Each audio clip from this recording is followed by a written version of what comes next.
بسم اللہ الرحمن الرحیم۔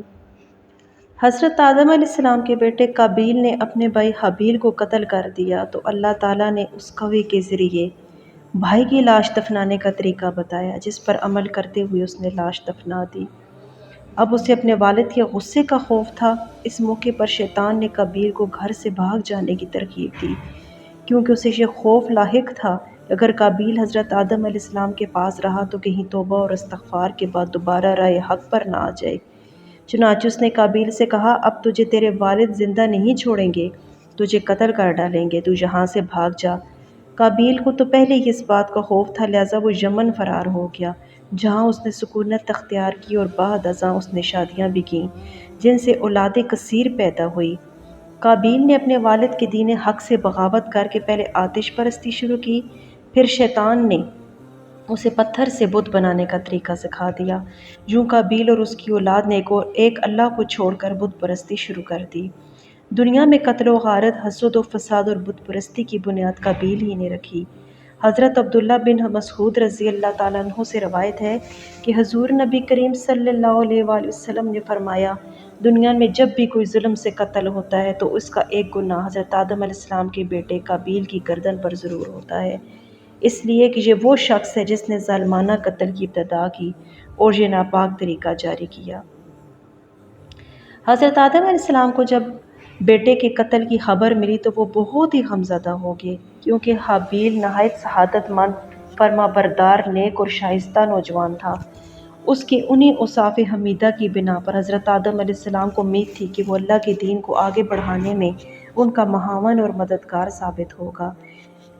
بعض روایات کے مطابق حابیل کی شہادت کا بنیادی سبب یہی تھا کہ قابیل کو بھی اندازہ ہو چکا تھا کہ والد کے بعد نبوت کا تاج، نیک سیرت حابیل ہی کے سر سجے گا، اور اسی حسد نے اسے بھائی کے قتل پر ابھارا۔ حابیل کے قتل کے بعد حضرت آدم علیہ السلام اور اماں حوا علیہ السلام بہت اداس رہا کرتے تھے اور بیٹے کو یاد کر کے گھنٹوں آنسو بہایا کرتے تھے۔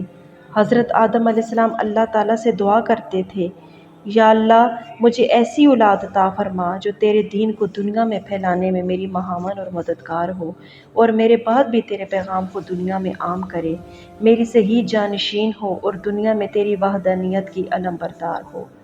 اللہ تعالیٰ نے اپنے پیارے نبی کی دعاؤں کو شرف قبولیت بخشا اور ایک نیک صالح بیٹے کی بشارت سے نوازا۔ چنانچہ کچھ ہی عرصے بعد حضرت شیش علیہ السلام پیدا ہوئے۔ حضرت آدم اور حضرت حوا علیہ السلام ان کی پیدائش پر بے حد خوش تھے۔ یہ حضرت آدم علیہ السلام کے تیسرے بیٹے تھے اور اس وقت ان کی عمر 130 سال تھی۔ اماں حوا علیہ السلام نے صاحبزادے کا نام شیس رکھا، جس کے عربی معنی ہے عطیہ خداوندی کے ہیں، یعنی اللہ تعالیٰ کی جانب سے عطا کیا گیا خوبصورت اور خوب سیرت تحفہ۔ حضرت شیس علیہ السلام حسن و جمال اور شکل و صورت میں، ضرورت اور عادات اور اطوار میں اپنے والد سے بہت زیادہ مشابہ تھے۔ حضرت آدم اور حضرت حوا کو آپ سے بہت محبت تھی۔ حضرت آدم علیہ السلام حضرت شیس علیہ السلام کو ہر وقت اپنے ساتھ رکھتے۔ آپ کو اس بات کا علم ہو چکا تھا کہ ان کی اولاد میں سے یہ بچہ ان کا جانشین ہوگا، اس لیے انہوں نے شروع ہی سے ان کی تربیت پر خصوصی توجہ دی۔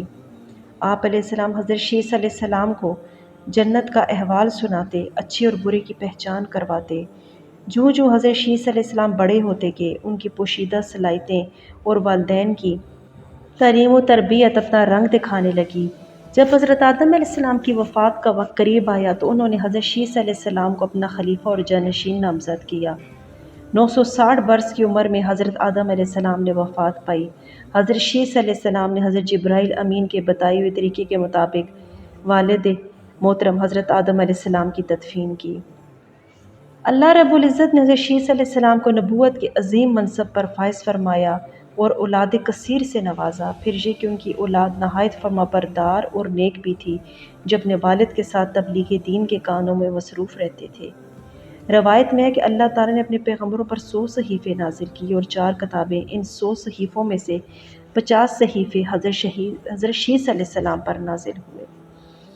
قصص الانبیاء میں علامہ ابن کثیر تحریر فرماتے ہیں کہ جب حضرت شیس علیہ السلام کی وفات کا وقت قریب آیا تو انہوں نے بھی اپنے فرزند انوش کو معاملات سپرد کیے۔ انوش کے بعد اس کا ولی عہد کینن بنا، اس کے بعد کینن کا فرزند محلائل اور ان کا جانشین بنا، اور ایرانی اجمی لوگ انہی ہی کے بارے میں خیال رکھتے تھے کہ یہ 7 ولایتوں کے بادشاہ بنے، اور یہ پہلے شخص ہیں جنہوں نے جنگلات کا صفایا کر کے شہروں اور قلعوں کی بنیاد ڈالی، اور انہوں نے شہر بابل اور شہر سوس آباد کیے۔ ابلیس اور اس کے لشکروں جنوں وغیرہ کو بھی مار مار کر انسانی آبادی سے بھگا کر ویرانوں اور گھاٹیوں میں دھکیل دیا۔ ان کا ایک بڑا تاج بھی تھا اور وہ لوگوں کو وعظ بھی فرماتے تھے۔ ان کی بادشاہی 40 سال رہی۔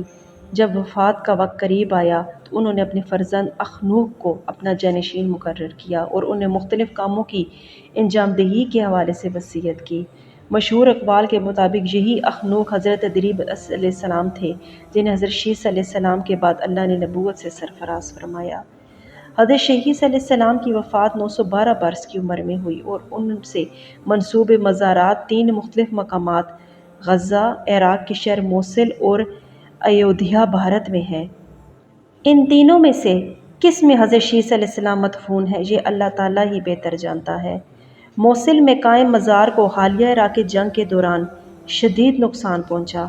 بعض روایات میں آتا ہے کہ حضرت شیس علیہ السلام کا مکہ مکرمہ میں انتقال ہوا اور وہ وہیں سپرد خاک کیے گئے، جبکہ ایک خیال یہ بھی ہے کہ حضرت شیس علیہ السلام کا مزار لبنان کے گاؤں شیس نبی میں ہے، جہاں ان کے نام سے ایک مسجد بھی قائم ہے۔ 13ویں صدی عیسوی اور بعد میں آنے والے عرب جغرافیہ دانوں کی روایت کے مطابق حضرت شیس علیہ السلام کا مزار فلسطین کے شہر رملہ کے شمال مشرق میں واقع ایک گاؤں ہے بشیس، اس میں ہے۔ بشیس 2 الفاظ بیت اور شیس کا مجموعہ ہے جس کا مطلب ہے خانہ شیش علیہ السلام۔ 1948 میں اسرائیل کے مرز وجود میں آنے کے وقت یہ گاؤں غیر آباد ہو گیا تھا، لیکن آج بھی یہاں 3 کونوں والا مینار اور حضرت شیس علیہ السلام کے مزار پر قائم ہے۔ واللہ اعلم۔